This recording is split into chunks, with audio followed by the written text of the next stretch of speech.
Hello, ಹೊಸ ಕತೆ ನಿಮ್ಮ ಜೊತೆ ಕನ್ನಡತಿ ಮಾಡುವ ನಮಸ್ಕಾರಗಳು. ಯಾರೆಲ್ಲ ಈ ಕತೆನ ಓದಬೇಕು ಅಂತ ಇಷ್ಟಪಡ್ತಿರೋ ಡಿಸ್ಕ್ರಿಪ್ಷನ್ ಕೆಳಗಡೆ ಟ್ರಾನ್ಸ್ಕ್ರಿಪ್ಟ್ ಅಂತ ಇದನ್ನು ಕ್ಲಿಕ್ ಮಾಡಿದ್ರೆ ಪೂರ್ತಿ ಬರವಣಿಗೆ ರೂಪದಲ್ಲಿ ಕತೆ ಕೂಡ ಸಿಗುತ್ತದೆ. ಹಾಗೆ ಋಣಾನುಬಂಧ 32 ಭಾಗ. ಇತ್ತ ನವನೀತ್ ಅವಳಿಗೆ ಮೊಬೈಲ್ ತಂದುಕೊಟ್ಟಿದ್ದಕ್ಕೆ ತುಂಬ ಖುಷಿಯಾಗಿ ಶ್ರುತಿ ಕೂಡ ನವನೀತ್ಗೆ ತುಂಬ ಥ್ಯಾಂಕ್ಸ್ ಹೇಳಿ ಹೃದಯದಿಂದ, ನಾನು ಏನು ಹೇಳದೇ ಇದ್ರು ಇವರು ನನ್ನನ್ನು ಅರ್ಥ ಮಾಡ್ಕೊಂಡಿದ್ದ ರೀತಿ ನನಗೆ ತುಂಬ ಇಷ್ಟ ಆಯಿತು. ಭಾವ ಹಾಗೆ ನಾದಿನಿಗೆ ಮೊಬೈಲ್ ಕೊಡಿಸ್ಬೇಕು ಅಂತ ಅವತ್ತು ಅರ್ಥ ಮಾಡ್ಕೊಂಡವರು, ಬಟ್ ಇವತ್ತು ಗಂಡನ ಸ್ಥಾನಕ್ಕೆ ಬಂದು ನನ್ನ ಭಾವನೆಗಳನ್ನೂ ಅರ್ಥ ಮಾಡ್ಕೊಳ್ತಾರೆ ಅನ್ಕೋಬೋದೇನೋ. ಬಟ್ ಅವತ್ತು ಯಾವುದೇ ಭಾವನೆಗಳಿರಲಿಲ್ಲ, ಇವತ್ತು ಕೂಡ ಈ ಕ್ಷಣಕ್ಕೆ ಯಾವುದೇ ಭಾವನೆಗಳಿಲ್ಲ. ಬಟ್ ಮುಂದೊಂದು ದಿನ ಹುಟ್ಟುತ್ತೋ ಹುಟ್ಟಲ್ವೋ ಗೊತ್ತಿಲ್ಲ. ಆದರೆ ಅಕ್ಕನ ಬಗ್ಗೆ ನವನೀತ್ ಅವ್ರ ಜೊತೆ ಮಾತಾಡಲೇಬೇಕಿತ್ತು. ಅವಳ ಸುಳಿವೇ ಸಿಗ್ತಾ ಇಲ್ಲ. ಯಾರ ಜೊತೆ ಹೋಗಿದ್ದಾಳೋ ಅಥವಾ ಅವಳಿಗೆ ಏನಾದರೂ ತೊಂದರೆ ಆಗಿದ್ವೋ ಏನೋ ಗೊತ್ತಿಲ್ಲ. ಅಮ್ಮನಿಗೇನೋ ಮಾತು ಕೊಟ್ಟು ಬಂದೆ, ಬಟ್ ಇವ್ರ ಜೊತೆ ಮಾತಾಡೋಕ್ಕೆ ಧೈರ್ಯನೇ ಸಾಲ್ತಾ ಇಲ್ಲ. ಏನಪ್ಪ ಮಾಡಲಿ ಭಗವಂತ ಈಗ ಅಂತ ದೇವ್ರನ್ನ ಕೇಳ್ಕೊಳ್ತಾ ಹಾಗೆ ನವನೀತ್ ಜೊತೆ ಇರ್ಸು ಮುರ್ಸು ಮಾಡಿಕೊಂಡು ಹಿಂದೆ ಮುಂದೆ ಕಾಲನ್ನು ಹಾಕ್ತಾ ಚಿಗಿತಾ ಇರ್ತಾಳೆ. ಅದನ್ನು ನೋಡ್ದ ನವನೀತ್, ಏನಾದರೂ ಮಾತಾಡೋದಿದೆಯಾ ಶ್ರುತಿಯವರೇ, ನೀವು ಆರಾಮಾಗಿ ಮಾತಾಡಿ, ನನ್ನ ಹತ್ರ ಸಂಕೋಚ ಭಯ ಏನೂ ಬೇಡ, ನಾನು ಯಾವಾಗಲೂ ನಿಮಗೋಸ್ಕರನೇ ಇರ್ತೀನಿ, ಏನೇ ವಿಷಯ ಇದ್ದರೂ ಡೈರೆಕ್ಟಾಗಿ ಹೇಳಿ ಅಂತ ನವನೀತ್ ಹೇಳ್ತಾನೆ. ಆಗ ಶ್ರುತಿ, ಹಾಗೆಲ್ಲ ಏನೂ ಇಲ್ಲ, ಏನೋ ಒಂದು ವಿಷಯ ಕೇಳಬೇಕಾಗಿತ್ತು, ಕೇಳಲಾ ಬೇಡವಾ ಅಂತ ಯೋಚನೆ ಮಾಡ್ತಾ ಇದ್ದೀನಿ. ನವನೀತ್, ಏನಾದರೂ ವಿಷಯ ಆದರೂ ಪರವಾಗಿಲ್ಲ, ನನ್ನ ಜೊತೆನೇ ಅಲ್ವಾ ಕೇಳ್ತಾ ಇರೋದು, ಕೇಳಿ, ಏನೇ ವಿಷಯ ಇದ್ದರೂ ಕೂಡ ಇಬ್ಬರು ಕೂತು ಮಾತಾಡಿ ಬಗೆಹರಿಸ್ಕೊಳ್ಬೋದು. ನಿಮಗೇನೇ ಪ್ರಾಬ್ಲಮ್ ಇದ್ದರೂ ನನ್ನ ಹತ್ರ ಶೇರ್ ಮಾಡ್ಕೊಳ್ಳಿ. ಅದನ್ನು ಬಿಟ್ಟು ನೀವೊಬ್ಬರೇ ಯೋಚನೆ ಮಾಡ್ತಾ ಕೊರಗ್ತಾ ಇರಬೇಡಿ. ನೀವೊಬ್ಬರೇ ಯೋಚನೆ ಮಾಡಿದ್ರೆ ಯಾವುದೇ ಪ್ರಾಬ್ಲಮ್ಗೂ ಸೊಲ್ಯೂಷನ್ನು ಸಿಗಲ್ಲ, ಹಾಗೆ ಸಾಲ್ವ್ ಕೂಡ ಆಗಲ್ಲ. ಇಬ್ಬರು ಕೂತು ಯೋಚನೆ ಮಾಡಿದರೆ ಎಲ್ಲ ಪ್ರಾಬ್ಲಮ್ಸು ಸಾಲ್ವ್ ಆಗ್ತವೆ, ಸೊಲ್ಯೂಷನ್ ಕೂಡ ಬೇಗ ಸಿಗುತ್ತದೆ. ಅದನ್ನು ಬಿಟ್ಟು ಈ ರೀತಿ ಹಿಂದೆ ಮುಂದೆ ಚಿಕ್ಕೊಂಡು ನೀವು ಯೋಚನೆ ಮಾಡ್ತಾ ಇದ್ದರೆ ಏನೂ ಉಪಯೋಗ ಇಲ್ಲ, ಟೈಮ್ ವೇಸ್ಟ್ ಅಷ್ಟೇ ಅಂತ ಹೇಳ್ತಾನೆ. ಆಗ ಶ್ರುತಿ, ಹೌದು ಅದೇನೋ ಸರಿ, ಆದರೆ ಈ ವಿಚಾರನ ನಿಮಗೆ ಹೇಗೆ ಹೇಳಬೇಕು, ಹೇಗೆ ಅರ್ಥ ಮಾಡಿಸ್ಬೇಕು ಅಂತ ಅರ್ಥ ಆಗ್ತಾ ಇಲ್ಲ. ಯಾಕಂದರೆ ನೀವು ಇತ್ತೀಚೆಗೆ ನೋಡಿದವ್ರಲ್ವ ನಮ್ಮನ್ನು, ನಾವು ತುಂಬ ವರ್ಷಗಳಿಂದ ಜೊತೆಗೆ ಬೆಳೆದವರು, ಅವಳ ಬಗ್ಗೆ ನಿಮಗೆ ಹೇಗೆ ಹೇಳಲಿ ಅಂತ ಯೋಚನೆ ಮಾಡ್ತಾ ಇದ್ದೀನಿ. ಪರವಾಗಿಲ್ಲ, ನಿಮ್ಮ ಮನಸ್ಸಲ್ಲಿ ಏನಿದೆ ಅದನ್ನು ಹಂಚ್ಕೊಳ್ಳಿ, ನಾನು ಕೂಡ ನಿಮ್ಮನ್ನು ಅರ್ಥ ಮಾಡ್ಕೊಳ್ಳೋಕ್ಕೆ ಟ್ರೈ ಮಾಡ್ತೀನಿ. ಅದನ್ನು ಬಿಟ್ಟು ಈ ರೀತಿನೇ ಯೋಚನೆ ಮಾಡ್ತಾ ಇರಬೇಡಿ, ನನ್ನನ್ನು ಬೇರೆಯವನು ಅನ್ನೋ ರೀತಿ ನೋಡಬೇಡಿ. ಯಾವತ್ತೂ ನಿಮ್ಮ ಕತ್ತಿಗೆ 3 ಗಂಟು ತಾಳಿ ಹಾಕಿದ್ನೋ ಅವತ್ತೇ ನಿಮ್ಮ ಕಷ್ಟ ಸುಖ, ನಿಮ್ಮ ಯೋಚನೆ ಎಲ್ಲದರಲ್ಲೂ ಕೂಡ ನಾನು ಪಾಲುದಾರಿ ಅಂತ ಬದುಕ್ತಾ ಇದ್ದೀನಿ. ನೀವು ಕೂಡ ಹಾಗೆ ನಡ್ಕೊಳ್ಳಿ, ನನ್ನನ್ನು ಬೇರೆಯವನ ಥರ ಮಾಡಬೇಡಿ. ಶ್ರುತಿ, ಹಾಗೆಲ್ಲ ಬೇರೆಯವರು ಅಂತ ಏನಿಲ್ಲ, ಬಟ್ ನಿಮ್ಮ ಹತ್ರ ಹೇಳ್ಕೊಳ್ಳೋಕ್ಕೆ ಸ್ವಲ್ಪ ಸಂಕೋಚ ಆಗ್ತಾಯಿತ್ತು, ಆದರೆ ಹೇಳಲೇಬೇಕು. ಅಮ್ಮ ನಾನು ಅವತ್ತು ಇಬ್ಬರು ಕೂಡಿ ಮಾತಾಡ್ತಾ ಇದ್ದು, ಶಾಲಿನಿ ಯಾರ ಜೊತೆ ಹೋಗಿದ್ದಾಳೆ ಅಂತನೂ ವಿಚಾರನೂ ಗೊತ್ತಿಲ್ಲ, ಅಥವಾ ಅವಳಿಗೆ ಬೇರೆ ಯಾರಾದರೂ ತೊಂದರೆ ಮಾಡಿ ಕರ್ಕೊಂಡು ಹೋಗಿದ್ದಾರಾ ಅದು ಕೂಡ ನಮಗೆ ಗೊತ್ತಿಲ್ಲ. ಹಾಗಾಗಿ ಅವಳು ಯಾವತ್ತೂ ಆ ರೀತಿ ನಡ್ಕೊಂಡು ಇಲ್ಲ. ನಾನು ಯಾರನ್ನೋ ಲವ್ ಮಾಡ್ತಾ ಇದ್ದೀನಿ ಅಥವಾ ಯಾರ ಜೊತೆನೋ ಫೋನಲ್ಲಿ ಮಾತಾಡ್ತಾ ಇದ್ದಾಗಲೂ ಕೂಡ ಆ ರೀತಿ ಹೇಳೇ ಇಲ್ಲ. ನಿಮ್ಮ ಜೊತೆ ಕೂಡ ಮದುವೆ ಸೆಟ್ ಆದಮೇಲೆ ಅವಳು ಯಾವ ರೀತಿ ಇದ್ಲು ಅಂತಂದರೆ, ನಿಮ್ಮನ್ನೇ ಮದುವೆ ಆಗ್ತೀನಿ, ನಿಮ್ಮ ಜೊತೆ ತುಂಬ ಪೊಸೆಸಿವ್ನೆಸ್ಸು. ಅವತ್ತು ನಾನು ಒಡವೆ ತಂದಾಗ ಅವಳು ನನ್ನ ಜೊತೆ ಜಗಳ ಆಡಿದ್ಲು, ನೀನು ಯಾಕೆ ಹೋಗಿದ್ದೆ, ನನ್ನ ಒಡವೆಗಳನ್ನ ನವನೀತ್ ಮತ್ತು ಅವ್ರ ಅಮ್ಮನೇ ಸೆಲೆಕ್ಟ್ ಮಾಡ್ತಾಯಿದ್ರು, ನಿನ್ನನ್ನೇನು ಸೆಲೆಕ್ಟ್ ಮಾಡು ಅಂತ ಹೇಳಿರಲಿಲ್ವಲ್ಲ, ಯಾಕೆ ಹೋಗಿದ್ದೆ ಅಂತ ನನ್ನ ಜೊತೆನೇ ಜಗಳ ಆಡಿದ್ದಾಳೆ. ಅದಕ್ಕೋಸ್ಕರ ನನಗೆ ಸ್ವಲ್ಪ ಕನ್ಫ್ಯೂಸ್ ಆಗ್ತಾ ಇದೆ, ಏನಾಗಿದೆ ಇಲ್ಲಿ, ಏನಾಯಿತು ಅಂತ. ಇಷ್ಟು ದಿವಸ ತುಂಬ ದಿವಸ ಬೇರೆ ಕಳೆದಿದೆ, ಎಲ್ಲಿದ್ದಾಳೆ ಹೇಗಿದ್ದಾಳೆ ಅನ್ನೋ ಒಂದು ಸುಳಿವು ಕೂಡ ಯಾರು ಕೂಡ ಅವಳ ಬಗ್ಗೆ ಹೇಳೇ ಇಲ್ಲ. ನಾನು ನೋಡಿದೆ ಅಂತ ಅನ್ನೋರು ಒಬ್ಬರು ಇಲ್ವಲ್ಲ. ಹಾಗಾಗಿ ಒಂದು ಸಾರಿ ಪೊಲೀಸ್ ಕಂಪ್ಲೇಂಟ್ ಕೊಡೋಣವಾ ಅಂತ ನವನೀತ್ ಹತ್ರ ಕೇಳ್ತಾಳೆ. ಆಗ ನವನೀತ್, ಹೌದು ಅದು ನಿಜಾನೇ, ಅವರು ಎಲ್ಲಿದ್ದಾರೆ ಏನೋ ಅಂತ ಗೊತ್ತಿಲ್ಲದೆ ಇರೋದ್ರಿಂದ ನಾವು ಪೊಲೀಸ್ ಕಂಪ್ಲೇಂಟ್ ಕೊಡೋದೇ ಬೆಟರು. ಅವರು ಸೇಫಾಗಿದ್ರೇನೋ ಓಕೆ, ಅಟ್ಲೀಸ್ಟ್ ಪ್ರಾಬ್ಲಮ್ ಎಲ್ಲ ಏನಾದರೂ ಸಿಗಾಕೊಂಡಿದ್ರೆ ತುಂಬ ಕಷ್ಟ ಆಗೋಗುತ್ತೆ ಅಂತ ಹೇಳಿ, ನಾಳೆನೇ ಹೋಗಿ ನನಗೆ ಗೊತ್ತಿರುವಂಥ ಇಲ್ಲಿ ಒಬ್ಬರು SP ಇದ್ದಾರೆ, ಅವ್ರ ಜೊತೆ ಮಾತಾಡಿ ನಿಮ್ಮವ್ರ ಸ್ಟೇಷನ್ಗೆ ಹತ್ರ ಆಗುವಂಥ ಸ್ಟೇಷನಲ್ಲಿ ಕಂಪ್ಲೇಂಟ್ ಕೊಡಿಸಿ ಕಂಪ್ಲೇಂಟ್ನ FIR ಫೈಲ್ ಮಾಡೋಣ. ನೀವು ಆರಾಮಾಗಿ ಇವಾಗ ನಿದ್ದೆ ಮಾಡಿ. ಹಾಗೆ ಊಟ ಏನಾದರೂ ಮಾಡಿದ್ರಾ, ಏನು ಕತೆ? ಇಲ್ಲ, ನಿಮಗೋಸ್ಕರನೇ ಕಾಯ್ತಾ ಇದ್ದೀನಿ, ನಡೀರಿ ಊಟ ಮಾಡೋಣ ಎಲ್ಲರೂ ಒಟ್ಟಿಗೆ. ಅಪ್ಪ ಅಮ್ಮ ಕೂಡ ನಾನು ಊಟ ಮಾಡಿಲ್ಲ ಅಂತ ಅವರು ಊಟ ಮಾಡಿಲ್ಲ, ನೀವು ತುಂಬ ಲೇಟಾಗೋಯ್ತಲ್ಲ ಬಂದಿದ್ದು, ಅದಕ್ಕೋಸ್ಕರ ಎಲ್ಲರೂ ವೆಯ್ಟ್ ಮಾಡ್ತಾ ಇದ್ದಾರೆ. ನವನೀತ್, ನಾನು ಲೇಟ್ ಮಾಡ್ತಾ ಇರಲಿಲ್ಲ, ಈ ಫೋನ್ನ ಮನೇಲಿ ಇಟ್ಟಿದ್ದೆ, ಮತ್ತು ಆಫೀಸಿಗೆ ತೊಗೊಂಡೋಗಿ ಇಟ್ಟನ, ಎಲ್ಲಿಟ್ಟಿದ್ದೀನಿ ಅಂತ ಹುಡುಕೋಷ್ಟರಲ್ಲಿ ಎಲ್ಲ ಡ್ರಾಯರ್ಗಳು ಕಬೋರ್ಡ್ಗಳನ್ನ ಓಪನ್ ಮಾಡಿ ಹುಡುಕ್ತಾ ಇದ್ದೆ, ಅದಕ್ಕೋಸ್ಕರ ಲೇಟ್ ಆಗೋಯಿತು. ನಿಮಗೆ ಅಂತ ತಂದಿದ್ದು ಫೋನು ನಿಮಗೆ ಸೇರಿದೆ, ದೇವರ ಇಚ್ಛೆ ಏನೇನಿದೆಯೋ ಗೊತ್ತಿಲ್ಲ, ದೇವ್ರ ಇಚ್ಛೆ ಮೊದಲೇ ಇತ್ತು ಅನಿಸುತ್ತೆ ಈ ಫೋನ್ ನಿಮಗೆ ಸೇರಬೇಕು ಅಂತ, ಬಟ್ ನೀವು ಅದನ್ನು ಅರ್ಥನೇ ಮಾಡ್ಕೊಂಡಿರಲಿಲ್ಲ. ಆವಾಗ ತುಂಬ ಸಂಕೋಚ ಪಟ್ಕೊಂಡು ಬೇಡ ಅಂತ ಹೇಳಿದ್ರಿ. ತಗೊಳ್ಳಿ, ಇವಾಗ ಆರಾಮಾಗಿ ಯೂಸ್ ಮಾಡಿ, ಸಿಮ್ ಕೂಡ ಕರೆನ್ಸಿ ಎಲ್ಲ ಹಾಕ್ಸಿದ್ದೀನಿ.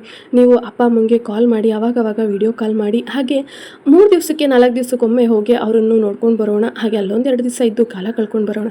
ನೀವು ಯಾವುದ್ರ ಬಗ್ಗೆನೂ ಟೆನ್ಷನ್ ಮಾಡ್ಕೋಬೇಡಿ, ಓಕೆನಾ? ಸರಿ ಎಂದು ಎಲ್ಲರೂ ಒಟ್ಟಿಗೆ ಕೂತು ಊಟ ಮಾಡಿ, ಅಂದಿನ ರಾತ್ರಿ ಇಬ್ಬರು ಒಂದೇ ಬೆಡ್ಡಲ್ಲಿ ಒಂದು ಕಡೆ ನವನೀತ್ ಮತ್ತು ಇನ್ನೊಂದು ಕಡೆ ಶ್ರುತಿ ಮಲ್ಕೊಂಡು, ಬೆಳಗ್ಗೆ ಶ್ರುತಿ ಅವಳು ಯಥಾಸ್ಥಿತಿ ಎದ್ದು ಬೆಳಗಿನ ಜಾವ ಎಲ್ರಿಗೂ ಕಾಫಿ ಟೀ ಮಾಡಿಕೊಟ್ಟು ಪೂಜೆ ಗೀಜೆ ಎಲ್ಲ ಮುಗಿಸಿ ತಿಂಡಿ ರೆಡಿ ಮಾಡ್ತಾಳೆ. ಕೆಲಸದವ್ರಿಗೆ ಅಡುಗೆ ಮಾಡೋರಿಗೆ, ಅಮ್ಮ ಈ ಮನೆಗೆ ನೀವು ಚಿಕ್ಕ ಯಜಮಾನಿ, ನೀವೇ ಎಲ್ಲ ಕೆಲಸ ಮಾಡಿದರೆ ನಾವೇನು ಕೆಲಸ ಮಾಡೋದು, ನಮ್ಮ ತುತ್ತು ಅನ್ನದ ಋಣವನ್ನು ನೀವು ಕಿತ್ಕೋಬೇಡಿ, ನಮಗೆ ಈ ಕೆಲಸ ಮಾಡಿದರೆ ಸ್ಯಾಲ್ರಿ ಕೊಡ್ತಾರೆ, ಸಂಬಳ ಬರುತ್ತೆ, ಆ ದುಡ್ಡಲ್ಲಿ ನಾವು ಮನೆಯ ಜೀವನನ ಸಾಕ್ತಾ ಇದ್ದೀವಿ, ನೀವೇ ಎಲ್ಲ ಕೆಲಸ ಮಾಡಿದ್ರೆ ಅಮ್ಮವರು ನಮ್ಮನ್ನು ತೆಗ್ದು ತೆಗೆದಾಕ್ಬಿಡ್ತಾರೆ. ನೀವು ಈ ರೀತಿ ಎಲ್ಲನೂ ಮಾಡಬೇಡಿ ಅಮ್ಮೋರೆ, ಪ್ಲೀಸ್ ಅಮ್ಮೋರೆ ಅಂತ ಕೆಲಸದವರು ಶ್ರುತಿನ ಕೇಳ್ಕೊಳ್ತಾಳೆ. ಹಾಗೆಲ್ಲ ಏನಿಲ್ಲ, ನೀವು ಸ್ವಲ್ಪ ಹೆಲ್ಪ್ ಮಾಡಿ, ನಿಮ್ಮನ್ನು ಯಾವತ್ತೂ ಕೆಲಸದಿಂದ ತೆಗೆಯಲ್ಲ. ಹಾಗೆ ನಿಮ್ಮ ಹೊಟ್ಟೆ ಮೇಲೆ ಹೊಡೆಯೋಷ್ಟು ಕೆಟ್ಟವರಲ್ಲ ನಮ್ಮ ಅತ್ತೆ ಮಾವ, ಹಾಗೆ ನಮ್ಮ ಯಜಮಾನರು. ಅವರು ತುಂಬ ಒಳ್ಳೆಯವರು. ಅವರು ಎಂಥದ್ದೇ ಕೆಟ್ಟ ಪರಿಸ್ಥಿತಿ ಬಂದರೂ ಕೂಡ ಬೆನ್ನೆಲುಬಾಗಿ ನಿಲ್ತಾರೆ. ನಿಮಗೂ ಕೂಡ ಕಷ್ಟ ಅಂತ ಬಂದಾಗ ಅವರು ಸಹಾಯ ಮಾಡೇ ಮಾಡ್ತಾರೆ. ಅವ್ರ ಬಗ್ಗೆ ತಪ್ಪಾಗಿ ತಿಳ್ಕೊಬೇಡಿ, ಅವರು ತುಂಬ ಒಳ್ಳೆಯವರು. ನೀವು ಕೂಡ ಆರಾಮಾಗಿ ಕೂತು ಊಟ ಮಾಡಿ. ಹಾಗೆ ನನ್ನ ಕೈಲಿ ಏನಾದರೂ ಆಗಿಲ್ಲ ಅಂತಂದು ದಿವಸ ನಿಮಗೂ ಆ ಕೆಲಸ ಹೇಳ್ತೀನಿ. ಹಾಗೆ ನಿಮ್ಮ ಜೊತೆಗೆ ಸೇರಿ ನಾನು ಕೂಡ ಕೆಲಸ ಮಾಡ್ತೀನಿ. ನನಗೆ ಹಾಗೆ ಸುಮ್ಮನೆ ಕೂತು ಅಭ್ಯಾಸ ಇಲ್ಲ, ಏನಾದರೂ ಕೆಲಸ ಮಾಡ್ತಾನೆ ಇರಬೇಕು. ಸುಮ್ಮನೆ ಕೂತ್ರೆ ಮೈಗಳ್ತನ, ಹಾಗೆ ಮೈಕೈ ಎಲ್ಲ ನೋವಾಗುತ್ತೆ. ಕೆಲಸ ಮಾಡಿದ್ರೆ ಸ್ವಲ್ಪ ಮೈಂಡು ಕೂಡ ಫ್ರೆಶ್ ಆಗುತ್ತೆ, ಬೇರೆ ಕಡೆ ಆಲೋಚನೆ ಮಾಡೋಕ್ಕೆ ಟೈಮು ಕೂಡ ಇರಲ್ಲ. ಯಾರೇ ಆದರೂ ಅಷ್ಟೇ, ಸುಮ್ಮನೆ ಕೂತಿದ್ರೆ ಅವ್ರ ಟೈಮ್ಗಳು ವೇಸ್ಟು, ಅವ್ರ ಆಲೋಚನೆಗಳು ಕೂಡ ತುಂಬ ದೂರವಾಗಿ ಯೋಚನೆ ಮಾಡ್ತಾ ಇರ್ತವೆ. ನೀವು ಯಾವುದಕ್ಕೂ ಯೋಚನೆ ಮಾಡಬೇಡಿ, ನಾನಿದ್ದೀನಿ ಅಂತ ಹೇಳಿ ಕೆಲಸದವ್ರಿಗೆ ಸಮಾಧಾನ ಮಾಡಿ ಅವಳು ಎಲ್ಲ ಕೆಲಸಗಳನ್ನು ಮುಗಿಸಿ ತಿಂಡಿ ಮಾಡಿ ರೆಡಿ ಮಾಡ್ತಾಳೆ. ಹಾಗೆ ತಿಂಡಿ ಮಾಡಿದ ನಂತರ ಅವನಿಗೆ ಸ್ವಲ್ಪ ಲೇಟಾಗಿದ್ದರಿಂದ ರೆಡಿಯಾಗಿ ಬೇಗ ಆಫೀಸ್ ಕೊಟ್ಟೋಗ್ತಾನೆ, ತಿಂಡಿನೇ ಮಾಡಲ್ಲ. ಆದರೆ ಇತ್ತ ಶ್ರುತಿ ಹಿಂದೆ ಕಡೆ ಗಿಡಗಳಿಗೆ ನೀರು ಹಾಕ್ತಿರೋದ್ರಿಂದ ನವನೀತ್ ಹೋಗಿದ್ದನ್ನು ನೋಡಿಲ್ಲ. ಅವನಿಗೆ ಬಾಕ್ಸಲ್ಲೂ ಕೂಡ ಹಾಕ್ಕೊಟ್ಟಿಲ್ಲ. ವಾಪಸ್ ಬಂದು ನೋಡ್ತಾಳೆ, ಎಲ್ಲರೂ ತಿಂಡಿ ಕರಿತಾಳೆ. ಹಾಗೆ ಸುಲೋಚನಾನ ಕರೆದಾಗ, ಅಮ್ಮ ಬನ್ನಿ ನೀವು ತಿಂಡಿ ಮಾಡಿ ಅಂತ. ನವನೀತ್ ಇಲ್ಲಮ್ಮ, ರೂಮಲ್ಲೇ ಇರಬೇಕೇನೋ ಅಮ್ಮ, ಕರ್ಕೊಂಡು ಬರ್ತೀನಿ ಅಂತ ರೂಮ್ ಹೋಗಿ ನೋಡಿದಾಗ ನವನೀತ್ ಅಲ್ಲೂ ಕೂಡ ಇರುವುದಿಲ್ಲ. ಅದನ್ನೆಲ್ಲ ನೋಡಿದ್ದ ಸುಲೋಚನ ಮತ್ತು ಶ್ರುತಿ ಇಬ್ಬರು ನವನೀತ್ಗೆ ಕಾಲ್ ಮಾಡ್ತಾರೆ. ನವನೀತ್, ಇಂಪಾರ್ಟೆಂಟ್ ಮೀಟಿಂಗ್ ಇತ್ತು, ಸಾರಿ ರೀ ಹೇಳ್ದೆ ಬಂದ್ಬಿಟ್ಟೆ, ಅಮ್ಮಂಗೂ ಕೂಡ ಹೇಳಿಬಿಡಿ, ಇವತ್ತೇ ಫಸ್ಟ್ ಟೈಮ್ ಈ ರೀತಿ ಹೇಳ್ದೆ ಬಂದಿರೋದು, ಸಾರಿ ಕಣ್ರಿ, ಬರ್ತೀನಿ ನಾನು ಆಮೇಲೆ ಅಂತ ಹೇಳ್ತಾರೆ. ಆಗ ಸುಲೋಚನ, ಶ್ರುತಿ ನೀನೇನು ಬೇಜಾರು ಮಾಡ್ಕೊಬೇಡ, ಇಬ್ರಿಗೂ ತಿಂಡಿ ಹಾಕ್ಕೊಂಡು ಆಫೀಸ್ಗೆ ಹೋಗು, ಅವ್ನು ಫ್ರೀ ಆದಮೇಲೆ ಇಬ್ಬರು ಒಟ್ಟಿಗೆ ಆಫೀಸಲ್ಲೇ ಲಂಚ್ ಮಾಡಿಕೊಂಡು ಬರೋರಂತೆ. ಹೀಗೆ ಜಾಸ್ತಿ ತಲೆ ಕೆಡಿಸ್ಕೋಬೇಡ ಅವನಿಗೋಸ್ಕರ, ಇಲ್ಲಾಂದರೆ ಅವನು ಆಫೀಸಲ್ಲಿ ತಿಂಡಿ ಮಾಡ್ತಾನೆ. ನಾನು ನೀನು ಯಾವಾಗಲೂ ಅವನಿಗೋಸ್ಕರ ಕಾಯ್ತಾ ಇರ್ತೀಯಲ್ಲ, ಅದಕ್ಕೆ ನೀನು ಆಫೀಸ್ಗೆ ಹೋದರೆ ಸ್ವಲ್ಪ ಚೇಂಜಸ್ ಕೂಡ ಆಗುತ್ತದೆ, ಹಾಗೆ ನಿನಗೂ ಕೂಡ ಮೈಂಡ್ ಫ್ರೆಶ್ ಆಗುತ್ತೆ. ಇಲ್ಲಿನ ವೆದರು ನಾನು ಡ್ರೈವರ್ ಕೇಳ್ತೀನಿ ಕರ್ಕೊಂಡು ಹೋಗೋಕ್ಕೆ, ಆಯಿತಾ?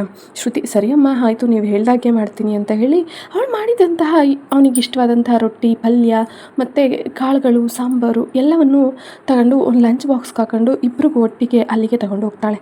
ಡ್ರೈವರ್ ಜೊತೆ ಹೋಗಬೇಕಾದ್ರೆ ಸುತ್ತ ಸಿಟಿಗಳಲ್ಲಿ ತುಂಬ ಮನೆಗಳೇ ಇರ್ತವೆ, ಅಲ್ಲಿ ಮರಗಿಡಗಳು ಕಮ್ಮಿ ಇರ್ತವೆ. ಆದರೂ ನಮ್ಮ ಹಳ್ಳಿಯಲ್ಲಿ ಎಷ್ಟೊಂದು ಮರಗಿಡಗಳಿರ್ತವೆ. ಈ ಸಿಟಿಯಲ್ಲಿ ಮರಗಿಡಗಳೇ ಕಮ್ಮಿ, ಬಿಲ್ಡಿಂಗ್ಗಳೇ ಜಾಸ್ತಿ. ಇಲ್ಲಿ ಇಷ್ಟೊಂದು ಜೀವನ ಕಟ್ಕೊಳ್ಳೋಕೆ ಬಂದಿರ್ತಾರೆ ಜನ. ಹಳ್ಳಿ ಜೀವನ ಎಷ್ಟೊಂದು ಚೆನ್ನಾಗಿದೆ. ಈ ಗಾಳಿ ನೋಡಿದ್ರೆ ಹೊಗೆ ಕುಡಿಯೋಕ್ಕೆ ಮನಸ್ಸೇ ಆಗಲ್ಲ. ಈ ಗಾಳಿ ಹೊಗೆಯಲ್ಲಿ ಮಿಕ್ಸ್ ಆಗೋಗಿರೋದ್ರಿಂದ ಗಾಳಿ ನಮ್ಮ ದೇಹಕ್ಕೆ ಎಷ್ಟು ಕೆಟ್ಟದಾಗ್ತಿದೆ ಅನ್ನಿಸ್ತಾ ಇದೆ. ದಿನ ಈ ಗಾಳಿಲೇ ಓಡಾಡೋ ನವನೀತ್ ಅವರ ಆರೋಗ್ಯದ ಸ್ಥಿತಿ ಏನು? ಆದರೂ ಎಲ್ಲೇ ಹೋದ್ರೂ ಎಲ್ಲ ಕಡೆನೂ ಗಿಡ ಮರಗಳನ್ನ ನೆಡಬೇಕು. ಸಿಟಿ ಆದ್ರೇನು, ಸಿಟಿಲೂ ಕೂಡ ಜನಗಳೇ ಬದುಕ್ತಾರೆ ತಾನೆ, ಅವರು ಆಕ್ಸಿಜನ್ನೇ ತಗೊಳ್ತಾ ಇರ್ತಾನೆ. ಈ ಗೌರ್ಮೆಂಟ್ ಅವ್ರಿಗೆ ಬುದ್ಧಿನೇ ಇಲ್ವಾ ಅಂತ ಮನಸ್ಸಲ್ಲೇ ಬೈಕೊಂಡು ಅವಳು ಆಫೀಸ್ ಹತ್ರ ಹೋಗ್ತಾಳೆ. ಹೋದ ತಕ್ಷಣ ಅಲ್ಲೇ ಇದ್ದಂಥ ಸೆಕ್ಯೂರಿಟಿ, ಯಾರು ಮೇಡಮ್ ನೀವು, ಐಡೆಂಟಿ ಕಾರ್ಡ್ ತೋರಿಸಿ ಅಂತ ಕೇಳ್ತಾನೆ. ಆಗ ನಾನು ನವನೀತ್ ಅವರ ವೈಫು, ನೀವು ಒಳಗಡೆ ಬಿಡಿ.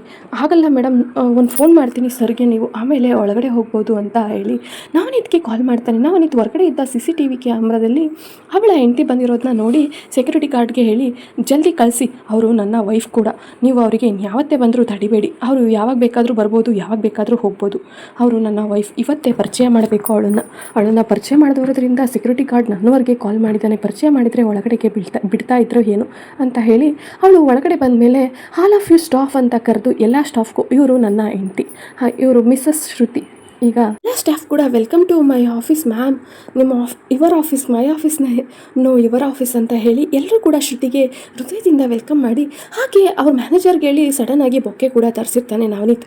ಶ್ರುತಿ ಕೈಗೆ ಬೊಕ್ಕೆ ಕೊಟ್ಟು welcome to my office, our office ಅಂತ ಹೇಳಿ ಶ್ರುತಿಗೆ ಕಂಗ್ರ್ಯಾಚುಲೇಷನ್ಸ್ ಹೇಳಿ, ಇನ್ಮೇಲಿಂದ ನೀವು ಆಫೀಸ್ಗೆ ಯಾವಾಗ ಬೇಕಾದರೂ ಬರ್ಬೋದು, ಹಾಗೆ ಈ ಆಫೀಸ್ನ ಅರ್ಧ ಭಾಗ ನೀವು ಕೂಡ